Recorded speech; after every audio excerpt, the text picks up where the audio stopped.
उफान पर है गोदावरी नदी। छत्तीसगढ़ का आंध्र तेलंगाना से संपर्क टूट गया है। 50 फीट से ऊपर पहुंचा है वाटर लेवल। अरपा नदी में बहे 2 युवक, कई गांव बन गए हैं टापू। छत्तीसगढ़ में लगातार हो रही बारिश से लोगों की मुश्किलें बढ़ती जा रही है। एक तरफ जहां शिवनाथ नदी उफान पर है तो वहीं गोदावरी और सबरी नदी का भी जल स्तर बढ़ रहा है। पिछले 9 दिनों से कोंटा के रास्ते छत्तीसगढ़ का आंध्र प्रदेश और तेलंगाना से संपर्क टूटा हुआ है।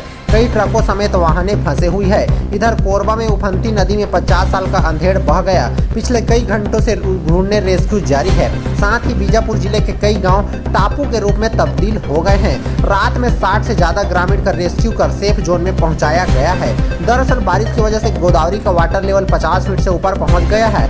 बॉर्डर इलाके के वीरापुरम के पास NH-30 पर बाढ़ का पानी चढ़ गया। पिछले 9 दिनों से मार्ग बंद है, जिससे दोनों तरफ वाहनों की लंबी कतार लगी हुई है। ट्रक चालकों को भी भारी परेशानियों का सामना करना पड़ रहा है। बुधवार की दोपहर तक गोदावरी 51 फीट और सबरी नदी 21 मीटर थी।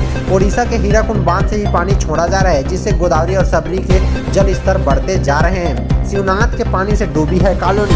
पिछले कई दिनों से लगातार हो रही बारिश और दुर्ग संभाग के डैम से छोड़े जा रहे पानी से शिवनाथ नदी का जल स्तर काफी बढ़ गया है। नदी का जल स्तर खतरे के निशान से 15 फीट ऊपर बह रहा है। 3 दिनों में डैम में 1.5 लाख क्यूसेक पानी छोड़ा गया है। इससे दुर्ग में पुलगांव चौक तक नदी का पानी भर गया है। इससे नदी किनारे बसी 27 कॉलोनी और कई गांव जलमग्न हो गए हैं। लोगों को बचाने के लिए टीम लगी हुई है। बिलासपुर में भी हाल बेहाल है। अरपा नदी में आए बाढ़ से एक युवक बह गया, उसे बचाने गया मछुआरा भी लापता है। मछुआरा हमेशा पानी में डूबने वाले दूसरे की मदद करता था, लेकिन इस बार वह खुद अपने आप को नहीं बचा सका। यह घटना सरकंडा थाना क्षेत्र का है। कोरबा में भी बह गया है एक अधेड़। वहीं बीजापुर जिले में 60 ग्रामीणों का किया गया है सेफ रेस्क्यू। बीजापुर जिले के एक बार फिर से बाढ़ की चपेट में कई गांव आ गए हैं। भोपालपट्टनम ब्लॉक के नक्सल प्रभावित गांव चंदनगिरी में बाढ़ का पानी घुस गया, कई घर डूब गए हैं। वहीं रात में बीजापुर के नगर सेना के बाढ़ बचाव दल को खबर मिली, जिसके बाद रात में ही टीम मौके पर पहुंच गई। रात करीब 11 बजे से 1:30 बजे तक बाढ़ बचाव दल के 60 ग्रामीणों का रेस्क्यू किया गया। उन्हें सुरक्षित स्थान पर पहुंचाया गया है। बच्ची का 30 घंटे बाद भी सुराग नहीं। वहीं जगदलपुर में इंदिरा नदी में नहाने गई 3 बच्ची पानी के तेज बहाव के साथ बह गई। हालांकि 2 को तो इलाके के ग्रामीणों ने बचा, लेकिन 11 साल की तीसरी बच्ची तेज बहाव में बह गई। पानी में बही बच्ची को ढूंढने पिछले 30 घंटे से SDRF की टीम रेस्क्यू चला रही है, लेकिन अब तक बच्ची का कोई सुराग नहीं मिल पा रहा है। छत्तीसगढ़ ने एक और रिकॉर्ड बना लिया है। छत्तीसगढ़ में चली देश की सबसे लंबी मालगाड़ी 295 वैगन के साथ 27,000 टन कोयले की क्षमता, 11 घंटे में 267 किलोमीटर का सफर। दक्षिण पूर्व मध्य रेलवे बिलासपुर जोन की आजादी के अमृत महोत्सव पर देश की सबसे लंबी मालगाड़ी चलाकर नया कीर्तिमान रचा है। मालगाड़ी के 295 वैगन को एक साथ जोड़कर 6 इंजन के साथ 27,000 टन कोयले का परिवहन किया गया। 3.5 किलोमीटर लंबी भाड़ा ट्रेन को रेलवे ने सुपर वासिकी मालगाड़ी का नाम दिया है। यह गाड़ी कोरबा से राजनांदगांव के परमकला के बीच चलाई गई।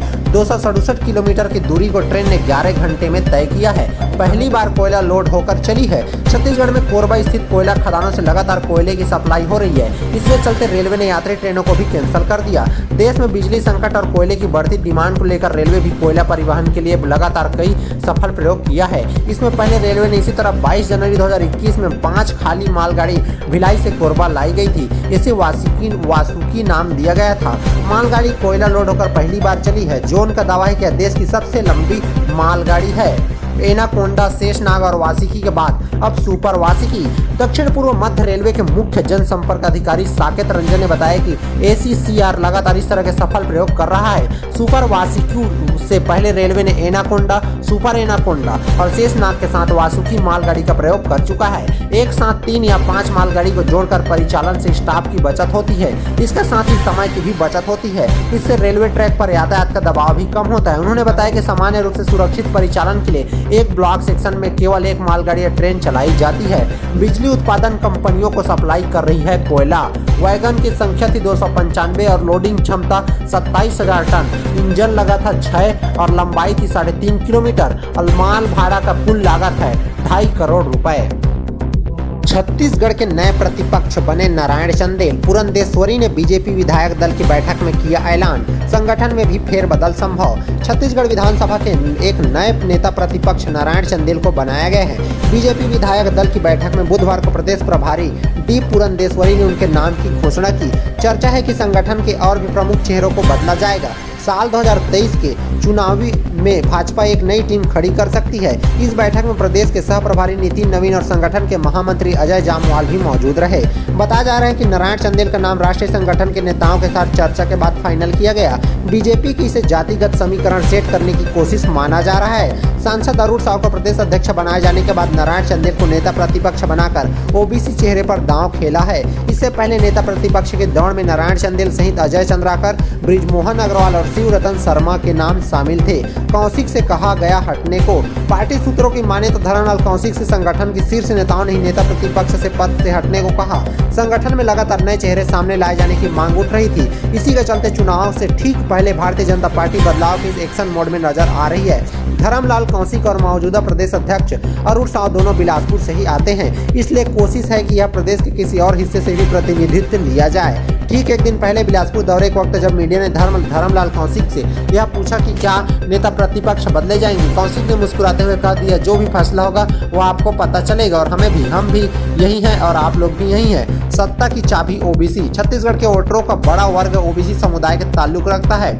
पिछले विधानसभा चुनावों में इस वर्ग ने कांग्रेस का भरोसा जताया। कांग्रेस में शीर्ष नेताओं भी में कई ऐसे ओबीसी नेता हैं जो रिकॉर्ड मतों से जीते हैं। इसी फार्मूले को समझते हुए भारतीय जनता पार्टी ने 5 दिन पहले ही नया प्रदेश अध्यक्ष ओबीसी वर्ग से चुना है। जो नेता प्रतिपक्ष बनेगा सीएम की रेस में होगा। भाजपा की हालांकि सब कुछ 2/4 नहीं होता। यहाँ कई बार अलग ही समीकरण फिट बैठता है, मगर नेता प्रतिपक्ष को लेकर माना जा रहा है कि जिसे भी जिम्मा मिलेगा सियासी तौर पर उसका सिक्का बुलंद होगा, क्योंकि आगामी चुनावों में प्रदेश में भाजपा की स्थिति बेहतर करने में उसका अहम योगदान होगा और बहुत मुमकिन है कि अगर भाजपा को जीत मिली तो सीएम की रेस में बड़े दावेदार के तौर पर पेश किया जा सकता है। नारायण चंदेल जांजगीर चांपा से विधायक हैं। उनका जन्म 19 अप्रैल 1965 में हुआ था। उन्होंने अपनी राजनीतिक जीवन 1980 से शुरू किया है और अखिल भारतीय विद्यार्थी परिषद के विभिन्न पदों पर 4 वर्षों तक रहने के दौरान उन्होंने अपनी अलग पहचान बनाई है।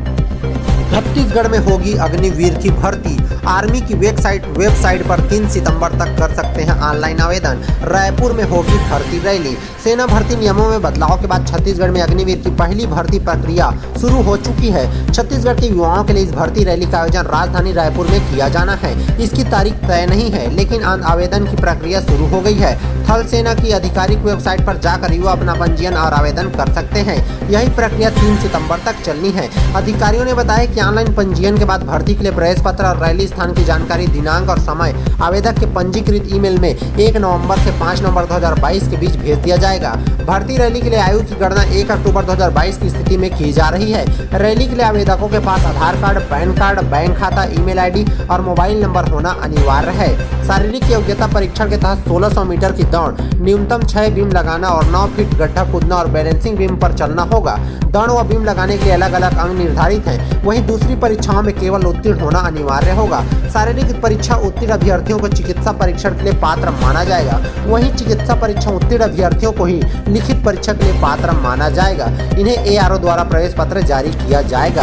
अधिकारियों का कहना है कि भर्ती रैली निःशुल्क है। चयन आवेदन की अर्हता, योग्यता एवं भर्ती रैली में प्राप्त अंकों की वरिष्ठता क्रम के आधार पर होगा। भर्ती रैली से संबंधित अधिक जानकारी के लिए सेना भर्ती कार्यालय रायपुर के फोन नंबर 07712965213 या जिला रोजगार कार्यालय कबीरधाम के दूरभाष अथवा भारतीय थल सेना की वेबसाइट से प्राप्त कर सकते हैं। भर्ती रैली में सम्मिलित होने के लिए ऑनलाइन पंजीयन, नामांकन करना पूरी तरह अनिवार्य है। इन 4 ट्रेड में हो रही है भर्ती। सेना ने जो विवरण भेजा है इसके मुताबिक भर्ती 4 ट्रेड में होगी, जिसमें Agniveer general duty GD, Agniveer clerk, store keeper और अग्निवीर तकनीकी और अग्निवीर ट्रेडमैन शामिल है। चारों के लिए अलग अलग शैक्षणिक मानक निर्धारित है। इसके अलावा आयु सीमा भी अलग अलग निर्धारित की गई है। 30 सितंबर के बाद बंद हो जाएगा फ्री वैक्सीनेशन। आजादी के अमृत महोत्सव पर केंद्र सरकार ने शुरू की थी योजना, टीकाकरण में तेजी लाने के निर्देश। आजादी के अमृत महोत्सव पर केंद्र सरकार ने मुफ्त टीकाकरण की योजना को 30 सितंबर के बाद बंद करने का फैसला लिया है। ऐसे में कमिश्नर ने स्वास्थ्य विभाग के अफसरों को टीकाकरण अभियान में तेजी लाने के निर्देश दिए हैं। तय समय के बाद टीके का बूस्टर डोज लगवाने पर लोगों को फिर से शुल्क देना पड़ेगा। कोरोना के बढ़ते संक्रमण को देखते हुए बूस्टर डोज लगाना जरूरी हो गया है। इसके बाद भी लोग इसमें रुचि नहीं ले रहे। ऐसे में अब स्वास्थ्य विभाग को जिले में टीकाकरण महाअभियान चलाने के भी निर्देश दिए गए हैं। कमिश्नर डॉक्टर संजय अलंग ने मंगलवार को स्वास्थ्य विभाग के अफसरों की बैठक ली। इसमें बूस्टर टीकाकरण की धीमी गति पर उन्होंने चिंता जताई है। उन्होंने कहा कि सभी सरकारी अधिकारी कर्मचारियों के बूस्टर डोज लगवाए ताकि आमजनों को भी इसके लिए जागरूक किया जा सके। उन्होंने सभी दफ्तरों के अफसरों को बूस्टर डोज लगवाने की व्यवस्था करने के निर्देश दिए हैं। कमिश्नर डॉक्टर संजय अलंग ने स्वास्थ्य विभाग के अफसरों को बताया कि केंद्र सरकार ने आजादी के अमृत महोत्सव पर मुफ्त टीकाकरण शुरू किया था, जिसे 30 सितंबर के बाद बंद कर दिया जाएगा। इसके बाद जो भी बूस्टर डोज लगवाएंगे उसमें निजी अस्पताल में शुल्क देकर बूस्टर डोज लगवाना होगा। ऐसे में उन्होंने योजना बंद होने के पहले 100% टीका लगाने की व्यवस्था करने के निर्देश दिए ताकि वर्तमान में तेजी से बढ़ रहे संक्रमण से रोकथाम किया जा सके। जिले में चलाए महा टीकाकरण अभियान। बैठक में कमिश्नर डॉक्टर संजय अलंग ने स्वास्थ्य विभाग के अफसरों को मुफ्त बूस्टर डोज लगवाने के लिए महाअभियान चलाने के निर्देश दिए हैं। इसके लिए विभाग के अधिकारियों को लक्ष्य निर्धारित किया कर सभी सरकारी और निजी संस्थाओं के साथ ही गली गली मोहल्लों में अभियान चलाकर टीकाकरण में तेजी लाने के निर्देश दिए गए हैं ताकि योजना बंद होने से पहले अधिक से अधिक लोगों को बूस्टर डोज लग सके। जय जोहार, नमस्कार संगवारी हो। आप देख रहे हैं अभी छत्तीसगढ़ प्रदेश की तमाम बड़ी खबर देखने के लिए हमारे चैनल को सब्सक्राइब कीजिए और बेल आइकन के बटन को प्रेस कीजिए और इसी तरह से लगातार हमारी खबरें